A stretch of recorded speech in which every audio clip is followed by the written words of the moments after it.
Hello everyone. आज की topic में हम लोग भारत वर्सेज इंडिया का जो एक डिस्प्यूट कहें या डिस्कोर्स कहें, जो पिछले कई दिनों से आप सोशल मीडिया में या कहें न्यूज मीडिया में या कहें जो अलग अलग सरकार या उनके साथ में अलग अलग लोगों के बीच में आप लोग देख रहे होंगे कि भारत और वर्सेज इंडिया का एक समझो कि जैसे भारत पाकिस्तान का मैच चल रहा हो, तो इस प्रकार का एक डिस्प्यूट सामने आ रहा है। तो हम लोग उनको अच्छे से कर लेते हैं, क्योंकि डिस्प्यूट तो लोग करके चले जाते हैं। अभी नेम भी चेंज नहीं हुआ है कि इंडिया का नाम इंडिया ही रहेगा, वो तो है ही कि भारत बदल के करने वाले हैं, ऐसा तो कुछ अभी सरकार की मर्जी तो है नहीं।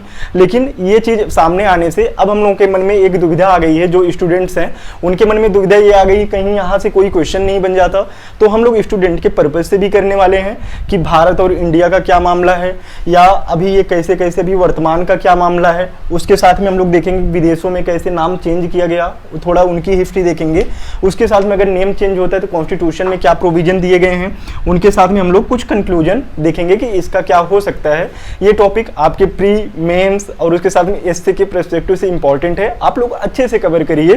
क्योंकि डिस्प्यूट और या कहें ये सब मामले ये लोग तो देके चले जाते हैं, प्रॉब्लम स्टूडेंट की बढ़ जाती है। तो हम लोग इसको करते हैं, अच्छे से देखते हैं कि एक एक पॉइंट की क्या हो सकता है। तो ये डिस्प्यूट आता कहाँ से है, आप लोग देखेंगे कि डिस्प्यूट तो आया कि जो G20 के मेंबर्स हैं उनको जब रात्रि भोज के टाइम पे बुलाया गया, या उनको जब बुलाने के लिए प्रेसिडेंट ऑफ भारत का यूज किया गया, तो जो दो लेटर्स आते हैं वहाँ से जो है जो प्रेसिडेंट ऑफ भारत लिखा गया, वहाँ से इस डिस्प्यूट की स्टार्टिंग होती है G20 के। और उसके साथ में यूएन के जो महासचिव उनका एक बयान आया कि नेम को चेंज करने को लेके कि क्या अगर नेम चेंज होता है तो कैसे क्या प्रोसीजर है, तो उसको लेके तो भी। और उसके साथ में सुप्रीम कोर्ट का भी हम लोग देखते हैं कि 2015 में भी नाम चेंज को लेके मामला गया था, 2020 में भी नाम चेंज करने को लेके मामला गया था। लेकिन दोनों बार सुप्रीम कोर्ट मना कर देता है कि हमारे कॉन्स्टिट्यूशन में इंडिया भी है भारत भी है, तो इसको लेके विवाद नहीं होना चाहिए। तो उसने जो है इन दोनों मामलों को खारिज कर देता है। तो ये तो वहाँ पे हो गया, तो ये तो आपने सुप्रीम कोर्ट का देखा। लेकिन ये विवाद यहाँ से स्टार्ट नहीं होता है। ये विवाद आप लोग देखेंगे जब संविधान सभा के बीच में जब बहस हो रही थी, तब उस समय आप लोग देखेंगे गोविंद बल्लभ पंत हैं, इनके साथ में और कुछ लोग, तो ये लोग क्या बोल रहे थे कि भारत का नाम भारत होना चाहिए, क्योंकि ये हमारी ऐतिहासिक परंपरा से जुड़ा हुआ है, हमारी सांस्कृतिक भाव बोध से जुड़ा हुआ है। तो इनका जो है ये मानना था। और कुछ लोग वही कि उनका मानना था नहीं इंडिया ही होना चाहिए। तो उसको लेके हम लोग एक एक चीज करते हैं। और अभी हाल ही में एक और डिस्प्यूट का कारण जो बना है वो इंडिया अलायंस जो अभी बनाए हैं, जो विपक्षी पार्टियां हैं वो एक होके वो क्या बना दी हैं, इंडिया अलायंस। तो यहाँ से जो है एक और डिस्प्यूट बढ़ गया है कि जो बीजेपी सरकार है इन्होंने इंडिया का नाम भारत इसलिए यूज करना चाहा कि जिससे जो है ये गठबंधन का अपनी जगह बार बार प्रचार नहीं करेंगे, तो इसको भी लेके वो होता है। तो हम लोग एक एक चीजें यहाँ पे करते हैं। बात करते हैं भारत की, देखते हैं कि भारत कैसे आया, इंडिया कैसे आया, तो हम लोग कवर करते हैं।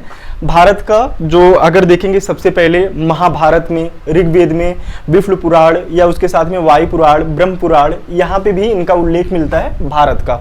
तो देखें जो प्राचीनता है, प्राचीनता अगर इंडिया और भारत में अगर देखें तो सबसे प्राचीन भारत ही आता है। अब कुछ लोग ये बोलेंगे कि इंडिया शब्द आया इंडस से, ठीक है, तो इंडस वैली की सिविलाइजेशन तो 2500 से 3000 BC के आसपास मिलती है, तो इंडिया भी शब्द वहीं से आया। अरे कम से कम अगर जैसे अगर कहीं पे लॉजिक लगाओ। अब कुछ लोग क्या कर रहे हैं, जो वही व्हाट्सएप यूनिवर्सिटी के स्कॉलर्स हैं या सो कॉल्ड इंटेलेक्चुअल पर्सन है, so called intellectual person of India, ठीक है, तो वो लोग क्या करते हैं कि अब सोच रहे हैं कि इंडस शब्द देखते हैं कहाँ कहाँ आता है, तो गूगल करते हैं इंडस, ठीक है, अब कई जगह वो आ गया। तो अब वो वहां से छोटा छोटा वो लिए, अब उसको जो है बताना स्टार्ट कर दी, देखो इंडस यहाँ पे मिला इसलिए इंडिया यहाँ पे। अरे नहीं यार, जो इंडिया शब्द आया बेसिकली अगर ये देखेंगे कि इंडिया जो प्रचलन में आता है वो औपनिवेशिक काल में ही आता है, 18वीं AD के आसपास, जब वही लॉर्ड मैकाले के बाद से जब इंडिया को वही मनोवैज्ञानिक रूप से या सांस्कृतिक रूप से आप लोग देखेंगे कि अलग अलग जो बुकों का गलत रूप से उनकी जो है अनुवाद कर रहे हैं वो कर रहे हैं, तो उससे जो है उनकी मानसिकता बस जैसे भारत को अपने जो उनकी ऐतिहासिक परंपरा है उन पे गर्व महसूस ना हो, तो इंडिया शब्द वो वहाँ से यूज में लाते हैं, ठीक है। उसके पहले अगर इतिहास में देखेंगे तो वहाँ पे इंडोई मिलेगा, इंडवी मिलेगा, ठीक है, तो ये सब शब्द मिलेंगे। तो हम लोग एक एक करते हैं। तो भारत कहाँ से आता है, महाभारत में भी इसका उल्लेख है, ऋग्वेद में जो कि आज से 3500 BC के आसपास का है, वहां पे भी भारत शब्द आपको मिलता है, ठीक है। विष्णु पुराण में आप लोग देखेंगे तो वहां पे जिक्र है कि दक्षिणी जो समुद्र है, जैसे आप लोग देखते हैं कि भारत कहाँ पे है, भारत का अगर लोकेशन देखेंगे तो ये है। तो ये जो है इधर आप बे ऑफ बंगाल का रीजन देखते हैं, बे ऑफ बंगाल, इधर आप अरेबियन सी देखते हैं, ठीक है। और ये इसी के जस्ट नीचे ये वाला जो पोर्शन रहता है इसको आप लोग क्या बोल देते हैं, दक्षिणी समुद्र बोल देते हैं। तो ये जो दक्षिणी समुद्र है इसके उत्तर का और ये पोर्शन आपका क्या कहलाता है, हिमालय, जो हिमालय के दक्षिण में है। तो इसको बेसिकली क्या नाम बोला गया है, विष्णु पुराण में उसको बोला गया है, इसी को भारत बोला गया है। और यहाँ के जो लोग हैं या कहें इनकी संतानों को क्या बोल दिया गया, भारतीय बोल दिया गया है, ठीक है। तो विष्णु पुराण से आपको समझ में आया। आप लोग भरत का वो पढ़ते हैं जो शेर का मुंह फाड़ देते हैं, दुष्यंत और शकुंतला के पुत्र के रूप में, ठीक है, उनके रूप में आप जानते हैं भरत को, ठीक है, शकुंतला और उसके साथ में शकुंतला और दुष्यंत, ठीक है। तो यहाँ पे भी आप लोग देखते हैं, अगर इसका कॉन्स्टिट्यूशनल में अगर देखें कॉन्स्टिट्यूशन में क्या प्रोविजन है, तो वहाँ पे जैसे कॉन्स्टिट्यूशन का हमारा दोनों है, उसकी इंग्लिश प्रतिलिपि भी है और हिंदी प्रतिलिपि भी है। इंग्लिश में क्या टर्म यूज होता है, India that is Bharat shall be a union of states. लेकिन अगर हिंदी देखें तो वहाँ पे इंडिया दैट इज भारत की जगह पे भारत अर्थात इंडिया का प्रयोग किया गया है। तो ये भी हमारे आर्टिकल 1 में है। अगर हम प्रियम्बल देखते हैं तो वहाँ पे भी सोर्स में क्या आता है, हम भारत के लोग, ठीक है। तो प्रियम्बल में भी हम भारत के लोग आते हैं, तो वहां पे भी आप हम भारत देखते हैं, ठीक है। और अगर इसकी उत्पत्ति की दृष्टि से देखें, जैसे आप लोग देखते हैं कि जैसे चिंटू, पिंटू, पप्पू, ये सब तो नाम तो पढ़ते रहते हैं, लेकिन हमारे यहाँ जब जैसे आप यूपीएससी का इंटरव्यू भी देने जाते हो तो आपके नाम का बेसिकली पूछ लेते हैं आपके नाम का अर्थ क्या है। तो हमारे यहाँ जो नाम रखा जाता है वो किसी ना किसी अर्थ से रखा जाता है। अच्छा, इनका नाम सूर्य है, चंद्र है, जैसे मेरा नाम सत्यम है, ठीक है। तो सत्यम किसको बोलते हैं, सत्य बोलने वाला। लेकिन अब ये नहीं है कि मेरा नाम दर्शन भी है, तो जैसे एक के दो नाम तो हो ही सकते हैं, सत्यम हुआ, दर्शन हुआ, तो भारत है, इंडिया है। तो यहाँ पे हम लोग देख रहे हैं कि जैसे नाम की उत्पत्ति से भी नाम लिया जाता है कि आखिर उसका नाम क्यों पड़ा। तो उत्पत्ति से अगर देखेंगे तो भ्रह धातु से आया है। भ्रह धातु का मतलब क्या होता है, उत्पन्न करना या निर्वाह करना, ठीक है। अगर अर्थ की दृष्टि से देखें तो अर्थ की दृष्टि से आता है ज्ञान की खोज में संलग्न, ठीक है। तो ये भी जो है अगर भारत का अगर देखें उत्पत्ति की दृष्टि से या अर्थ की दृष्टि से देखें तो ये भी अच्छा है, ठीक है। और अगर हम अपने 8वीं शेड्यूल की बात करें, अगर हम देखते हैं कि इंडिया का जिक्र कहाँ कहाँ आप लोग देखते हैं, आप लोग कमेंट में बताइएगा। अगर आप लोग और अच्छे से सर्च करेंगे, रिसर्च करेंगे तो और भी लोगों को पता चलेगा। तो अभी हम पहले भारत का देखते हैं। अगर आप 8वीं शेड्यूल में पढ़ते हैं, जो आप 22 भाषाएं पढ़ते हैं, उसमें आप लोग जैसे तमिल, कन्नड़, तेलुगु, ठीक है, या फिर अगर मलयालम देखें या बांग्ला देखें, ठीक है, मणिपुरी, उन सब में अलग अलग नाम आते हैं। जैसे भारत के लिए भारत आता है, भारत नाडु आता है, भारता आता है, भारत देशम आता है, भारतम आता है, ठीक है। तो इतने सारे नाम किसके लिए ही यूज हो रहे हैं, भारत के लिए, ठीक है। तो ये हो गया कि हमारे जो ज्योग्राफिकल जो भी स्टेट्स हैं उन वहाँ पे क्या क्या नाम यूज हो रहा है। जैसे आप लोग और देखेंगे, जैसे भारत भाग्य विधाता, आप लोग जनगण मन अधिनायक उसमें देखते हैं ना कि भारत भाग्य विधाता, ठीक है। तो जब आप लोग लास्ट में क्या बोलते हैं, भारत माता की जय, ठीक है। जैसे आप लोगों का जैसे पासपोर्ट जब आप देखते हैं तो वहाँ पे क्या होता है, नीचे रिपब्लिक ऑफ इंडिया, उसके ऊपर भारत गणराज्य, ठीक है। तो दोनों का यूज है। फिर अगर आप लोग कालिदास का अगर वो देखेंगे तो वो भी किसका यूज करते हैं, जम्बू द्वीपे भरत खंडे आर्यावर्ते, ठीक है। तो ये कालिदास के भी लिटरेचर में आप लोग इसको पा जाएंगे, ठीक है। तो ये अब बात कर लेते हैं, ये तो हो गया भारत का, इसका ऐतिहासिक क्या है, सांस्कृतिक भावबोध क्या है, अर्थ की दृष्टि से क्या है, हम लोगों ने उसको देख लिया। अब बात करते हैं इंडिया का। अगर इसको देखें, इसकी उत्पत्ति कहाँ पे होती है, जैसे अगर मेन रूप से देखेंगे तो ये 18वीं सदी के आसपास आता है। लेकिन वही मैंने बोला कि कुछ लोग इसको इंडस से रिलेट कर रहे हैं। जैसे मैंने देखो, जैसे तुम्हारा नाम कुछ भी हो, लल्लू हो, पप्पू हो, ठीक है, लेकिन पप्पू नाम अभी से आया। लेकिन अगर देखें किसी के कुत्ते का नाम तो पप्पी भी होगा, ठीक है। अब अगर हम पप्पी से अगर पप्पू को रिलेट कर लें तो ये तो गलत है, ठीक है। तो अगर हम उसका थोड़ा सा अगर ऐतिहासिक ही देख लेते हैं, अगर आप लोगों के कहने पे, तो वहां पे क्या आता है कि जैसे 500 BC के आसपास देखेंगे जो ग्रीक या कहीं यूनान के लोग आते हैं, वो जो है इंडस के लिए इंडवी, ठीक है, उसके लिए इंडी या इंडोई शब्द का यूज करते हैं। जैसे जो इतिहास का पिता हेरोडोटस को बोला जाता है, वो भी इसके लिए इंडोई इन्हीं सब शब्दों का यूज करते हैं। हेरोडोटस हो गए, मेगास्थनीज हो गए, इनके लिटरेचर से भी इन्हीं सब नामों का यूज होता है। लेकिन जो इंडिया जैसा शब्द आता है वो ब्रिटिश काल में ही आता है, 18वीं सदी के आसपास। ठीक है, वो लोग जब आते हैं तो इसको जो है जैसे उसमें यच वो लोग बोल नहीं पाते हैं, ठीक है, तो यच उनका साइलेंट रहता है, तो वो लोग इसको आई से ही प्रोनाउंसिएशन करते हैं। तो इसको इंडोस्तान, जैसे हिंदुस्तान था तो उसको इंडोस्तान ब्रिटिशर्स बोलते थे, तो ये यहाँ से आता है। अब बात करते हैं अगर हमारे कॉन्स्टिट्यूशन में कहाँ है, हमारे कॉन्स्टिट्यूशन में आर्टिकल 1 में है, वहाँ पे आप लोग इंडिया दैट इज भारत देखते हैं। ठीक है, India that is Bharat shall be a union of states.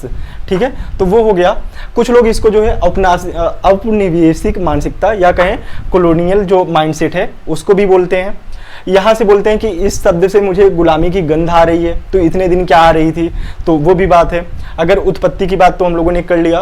कुछ लोग इसको ये बोलते हैं कि जो इंडिया है वो जो हमारे भारत का या कहें हमारे हिंदुस्तान का जो कुलीन वर्ग है उसका प्रतिनिधित्व करता है, और भारत हमारे ग्रामीण जो क्षेत्र हैं उनका प्रतिनिधित्व करता है। नो डाउट जो भारत टर्म भी यूज होता है, कभी कभी आप लोग एग्जाम्स में भी देखे होंगे एस्से एंड ऑल में, तो उसमें जो भारत है वो बेसिकली हमारे ग्रामीण इलाकों से उसको जोड़ के लोग देखते हैं, तो ये भी उसका एक लोग बोलते हैं। लेकिन और भी जगह आप लोग देखते हैं, जैसे कॉन्स्टिट्यूशन में ही आप लोग देखेंगे कि वहाँ पे क्या आता है, चीफ जस्टिस ऑफ इंडिया आता है, उसके साथ में आप लोग देखें president of India, governor of India. ठीक है, और अगर गवर्नमेंट की अलग अलग प्लानिंग में देखें तो ऐसा तो है नहीं कि भारत और इंडिया आज ही है, इंडिया आज ही आया। जब इसके पहले प्रमोट होता था मेक इन इंडिया, ठीक है, उसके साथ में fit India movement, stand up India, ठीक है, तो ये सब चीज़ें यूज हुई। या इसके पहले अगर देखेंगे तो जो इंडिया का क्या G20 की मीटिंग पहली बार हुई है वहाँ पे इंडिया शब्द यूज नहीं हो रहा था। या अगर इंडिया और भारत दोनों अगर भारत के ही नाम है तो हम इंडिया यूज करें या भारत, तो किसी को प्रॉब्लम क्या होनी चाहिए? क्या अगर इतने सालों से अगर इंडिया शब्द यूज हो रहा था तो आपके लिए भारत तो गाली नहीं थी, लेकिन आज जैसे भारत शब्द का यूज कर लिया गया तो इंडिया आपको गाली लगने लगी या भारत आपको गाली लगने लगी। ठीक है, तो ये भी चीज़ है। अब बात करते हैं कुछ अगर बुक्स का देखें तो एक बुक्स है ये जो है जे बैरो ने लिखा है, ये एक इतिहासकार थे, वो जो है इसको अच्छे से वो करते हैं कि ये इंडिया शब्द आया कैसे। From Hindustan to India naming change in changing names. ठीक है, ये इनकी बुक का नाम है, आप लोग इससे में इसको कोट्स भी कर सकते हैं। ये जे बैरो 18वीं शताब्दी में बताते हैं कि 18वीं सदी के आसपास जो मनोवैज्ञानिक और सांस्कृतिक रूप से भारत को पराधीन बनाने का काम चल रहा था, कि जो हमारे लिटरेचर्स हैं, जो हमारे पौराणिक ग्रंथ हैं, उनको गलत रूप से इंटरप्रिटेट करना। ठीक है, जैसे आप लोग देखेंगे जो मनुस्मृति है उसको भी बहुत गलत तरीके से इंटरप्रिटेट किया गया, जो हमारे वेदा हैं उन सबको गलत तरीके से उनको बताया गया कि यहाँ से ये चीज़ें आई, तो अलग अलग चीज़ से उसको इंटरप्रिटेशन किया गया, इसीलिए कि जिससे हम लोगों को अपनी जो हमारी धरोहर है, सांस्कृतिक धरोहर है, उस पर हमको गर्व की अनुभूति ना हो। और उन लोगों का जो एक ब्रिटिशर्स का जो एक कॉन्सेप्ट रहता था व्हाइट बर्डन थ्योरी। ठीक है, तो व्हाइट बर्डन थ्योरी में क्या होता था कि वो जो है ये मानते थे कि हम ही लोग जो अंग्रेज हैं, ये जो गोरे लोग हैं ये सभ्य हैं, और जो यहाँ के भारत के लोग हैं वो क्या है, असभ्य हैं। ठीक है, तो व्हाइट बर्डन थ्योरी की वही कॉन्सेप्ट से वो लोग उसी मानसिकता से ये सब चीज़ें कर रहे थे। अगर हम संविधान सभा में देखें तो वहाँ पे भी इंडिया vs भारत को लेके बहुत डिस्प्यूट चला था। आप लोग जो है इसको देख सकते हैं यूट्यूब पे। ठीक है, अब बात करते हैं अगर फॉरेन में कि अभी तक क्या किसी के नेम चेंज किए गए हैं। हाँ, जितने भी कॉलोनियल जहाँ पे भी ब्रिटिशर्स का राज था, वो लोगों ने जैसे वो आज़ाद होते हैं तो अपना नेम चेंज करते हैं, लेकिन ये अगर हम कहें कि ये हम लोगों का क्या था, अगर उसको दूसरे अगर टर्म में यूज करें कि बोलते हैं ना कि विनाश काले विपरीत बुद्धि या कुछ और चीज़ें बोलते हैं, तो लोगों का होता है कि उस टाइम पर जैसे ये चीज़ आज नहीं, ये चीज़ बहुत पहले हो जानी चाहिए थी, कि अगर उनको लगता है कि जब हम लोग जैसे मोदी जी क्या बोलते हैं, वो बोलते हैं कि जो हमारी औपनिवेशिक मानसिकता है या कहें गुलामी की जो दास्ता है उनको धीरे धीरे हम लोग हटा रहे हैं। जैसे आप लोग देखें कि यहाँ पे जो इंडिया गेट है उसके पास में सुभाष चंद्र बोस की मूर्ति लगाई गई, या अलग अलग जो ऐसे नेम्स हैं तो उनको चेंज किया जा रहा है। तो जो एक मानसिकता है, जैसे जिस चीज़ से हमको गर्व की अनुभूति होती है तो उसको बदल रहे हैं। लेकिन हाँ, ये एक दिन का प्रोसीजर नहीं है, या इसको बदला जाए या ना बदला जाए, ये एक डिस्कोर्स का मैटर है। इस पर अच्छे से जो 1949 में या कहें 1946 से जो चीज़ स्टार्ट होता है, तो इसको जो है लोगों के बीच में लाया जाना चाहिए, फिर इस पर कोई चीज़ आगे बढ़ा जाना चाहिए। लेकिन हाँ, नेम चेंज हुआ था, जैसे आयरिश संविधान में देखेंगे, जैसे ये अपना संविधान बना रहे थे तो इन्होंने अपना नेम चेंज किया।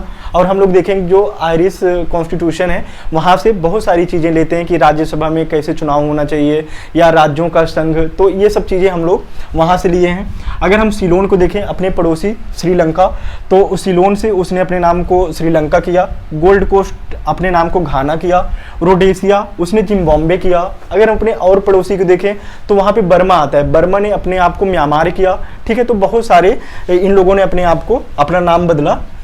जैसे अभी हाल ही में देखेंगे तुर्की ने अपना नाम क्या किया, तुर्की किया। ठीक है, और यूएन से भी इसको मान्यता मिल गई। अब बात करते हैं कि अगर इंडिया का नाम भारत अगर इसको बोलें कि अगर हर एक जगह अगर यूज करना है या अगर गवर्नमेंट को अगर इसको लाना है यूज में, तो क्या किया जाना चाहिए, तो इसका प्रोसीजर क्या है। तो इसके लिए 2/3 से लोकसभा में पारित करवाना है, राज्यसभा में 2/3 से पारित करवाना है, और जितने भी स्टेट लेजिस्लेचर हैं और लगभग 50% स्टेट लेजिस्लेचर से भी इसको पारित करवाना होगा, जो कि एक बड़ा मुश्किल काम है। हमें नहीं लगता कि सरकार इतनी जल्दी इस स्टेप को लेने वाली है, वो भी ऐसे खास मौके पे, चुनाव के टाइम पे। ठीक है, तो ये हो गया। और उसके साथ में राजभाषा विभाग को भी इसको जितने भी डिपार्टमेंट हैं उसमें उसको लागू करवाना होगा। जैसे जो अगर इंटरनेशनल लेवल पे पहचान दिलानी होगी, जैसे G20 से तो ये पूरे इंडिया के लेवल पे चर्चा में आ गया या विदेशों में भी वो चला गया। वैसे अगर क्रिकेट के टाइम पे जैसे यहाँ पे इंडिया लिखा होता है पीछे भारत, तो वहाँ पे भी उनको चेंज कराना होगा। तो ये है कि कैसे इंडिया की जगह पे अगर भारत को लाना है तो कैसे कैसे गवर्नमेंट उनको करा सकती है। तो वो हो गया, ये तो गवर्नमेंट स्टेप की बात कर ली। ठीक है, अब अगर हम अपने कंक्लूजन की बात करें तो वहाँ पे ये आता है कि जैसे इंडिया है, इंडिया भी हमारा है, वो भी हमारी आत्मा से ही जुड़ा हुआ है या कहें हमसे ही जुड़ा हुआ है। जो भारत है वो हमारी जो एक सांस्कृतिक पहचान है या कहें हमारी जो धार्मिक पहचान, सांस्कृतिक पहचान, जो हमारी ऐतिहासिक परंपरा है, ऐतिहासिक धरोहर है, उसको अपने आप में सजोए हुए है। तो भारत भी किसी रूप से गड़बड़ नहीं है। ठीक है, दोनों पे किसी को आपत्ति नहीं होनी चाहिए, ये लॉन्ग टर्म में देखा जाना चाहिए क्या है। लेकिन अगर कहें जो भारत है ये अर्थ की दृष्टि से, हमारी ऐतिहासिक दृष्टि से, सांस्कृतिक दृष्टि से, हर दृष्टि से अच्छा है। ठीक है, तो दोनों हमारे ही हैं। अगर बात करें कि नेहरू भी जैसे जो एक कॉलोनियल मानसिकता था उससे अगर देखें 14 अगस्त की रात को, 14 अगस्त 1947 को जब वो अपना स्पीच देते हैं, ठीक है, तो उसमें भी वो बोलते हैं कि नीति का ऐसा वादा है, आप लोग उनकी स्पीच देखिएगा, बोलते हैं कि नीति से हमने ये वादा किया है कि हर पल जो नए हैं उनको पुराने की तरफ अग्रसर होना है। तो ऐसे करके जो है उनकी एक वो है, आप लोग उसको देखिएगा। पीएम जो लाल किले से पंच प्राण का आह्वान करते हैं उसमें एक गुलामी की मानसिकता से आज़ादी दिलाना भी है, तो ये भी है। तो ये तो हो गया पूरा भारत वर्सेज इंडिया को लेके क्या डिस्कोर्स चल रहे हैं अभी बीच में। तो इसको जो है आप लोग अच्छे से करिए, एक एक पॉइंट आप लोग नोट डाउन कर सकते हैं। यहाँ से आपको प्री में क्वेश्चन या कहें जो अगर एस्से वगैरह में क्वेश्चन आपको आते रहेंगे, या फिर आप अगर आप कहें एक अगर अकाउंटेबल अगर सिटीजन भी हैं तो आपको ऐसे मुद्दे पे कुछ पॉइंट ऐसे पता होना चाहिए जिससे आप एक डिस्कोर्स का हिस्सा बन सकें। ऐसा नहीं कि कुछ व्हाट्सएप यूनिवर्सिटी में जो ज्ञान चल रहा है वहाँ से आप लोग उसको लेते रहें, या कहें जो सोशल मीडिया में जो चीज़ें चल रही हैं तो उनसे आप लोग बचिए और चीज़ों को जो है अच्छे से करते रहिए। तो आज के लिए इतना ही। हम लोग जो कल का टॉपिक करेंगे पार्लियामेंट स्टार्ट करते हैं। जो करंट इश्यूज में एक टॉपिक और रह गया है कि वन नेशन वन इलेक्शन का, तो इसको भी हम लोग कल परसों में हम लोग इसको देखने की कोशिश करेंगे। अगर आपको टॉपिक अच्छा लगे, वही ना कहने वाली बात, लोगों को शेयर करते रहिए, जितना ज़्यादा हो सके नॉलेज को स्प्रेड करते रहिए, तो ये करिए। और अगर सही टाइम पे आपको नोटिफिकेशन चाहिए तो आपको चैनल को सब्सक्राइब भी करना होगा, तो आप लोग चैनल को सब्सक्राइब कर सकते हैं। तो आज के लिए इतना ही करते हैं, आप लोग इसका स्क्रीनशॉट ले लीजिए।